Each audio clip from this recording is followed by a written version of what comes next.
इंदौर के सदर बाजार थाना क्षेत्र में जमीन विवाद को लेकर हुए खूनी संघर्ष में 55 वर्षीय बुजुर्ग की मौत के मामले में पुलिस द्वारा 4 बदमाशों को गिरफ्तार कर लिया गया है, जिनसे एक बदमाश पर 5 से अधिक अपराध दर्ज हैं।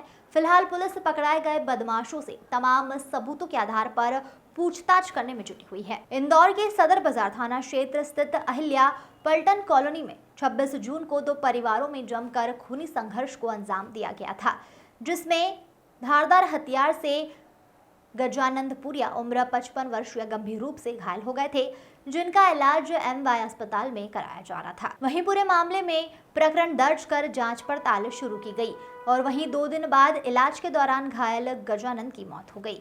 पुलिस ने हत्या का प्रकरण दर्ज कर विजय, देगाव, संजू और कार्तिक नामक युवक को गिरफ्तार कर लिया है, जिनसे हत्या में प्रयोग हुआ धारदार हथियार भी बरामद किया गया है।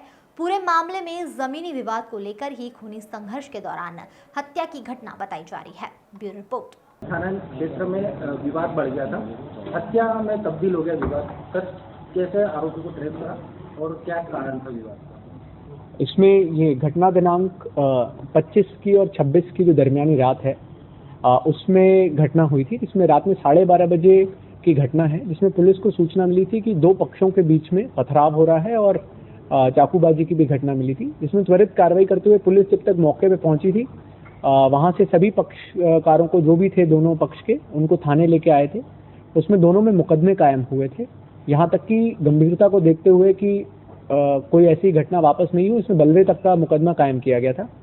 उसमें ये पता चला था कि दोनों पक्षों के बीच में जायदाद को लेकर और जमीन संबंधी विवाद है।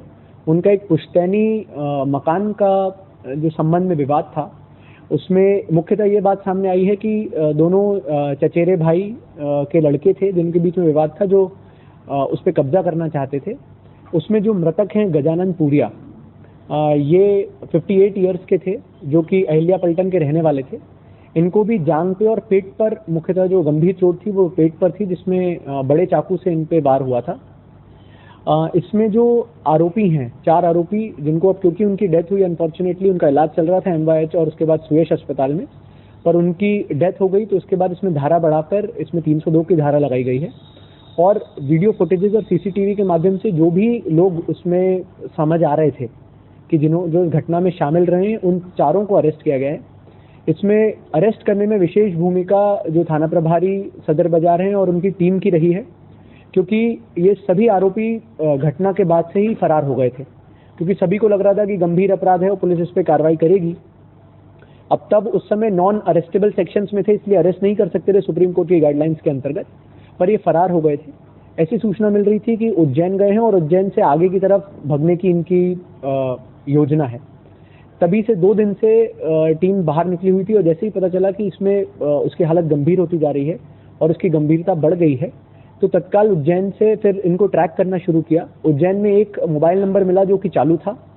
उस मोबाइल नंबर को पर कोई और इस्तेमाल कर रहा था, तो वो मोबाइल वहाँ किसी थर्ड पर्सन को दे गए थे। उसके माध्यम से जो वहाँ CCTV फुटेजेस मिले हैं, वहाँ पर जो बस स्टैंड की फुटेजेस मिले हैं, उसके माध्यम से और आगे गई टीम। तो फिर उसके आगे से जाके इनको पूछताछ के लिए लेके आए थे और पूछताछ के बाद लेके आने के बाद जो यहाँ के फुटेजेस थे, इनके पूरे मोबाइल के कारण जो लोकेशंस मिली थी, उससे पता चला कि हाँ, ये उस दिन घटनास्थल पे मौजूद थे। इनके द्वारा जो हथियार भी प्रयोग किए गए थे, उनको बरामद किया गया है। इसमें 4 लोग मुख्यतः आरोपी बने हैं। एक का नाम है विजय, दूसरे का नाम है देवांग, तीसरे का नाम संजू और चौथे का नाम कार्तिक। इसमें जो है ये सभी आपस में भाई हैं और दोनों के बीच में विवाद था। और यहाँ यह बताना भी जरूरी है कि इनके जो आरोपी हैं, इनको भी चोट आई थी। दूसरे पक्ष के द्वारा भी हमला किया गया था, तो इनको चोट आई थी, तो दूसरे पक्ष के तरफ से भी इन पे मुकदमा कायम किया गया है इनकी तरफ से।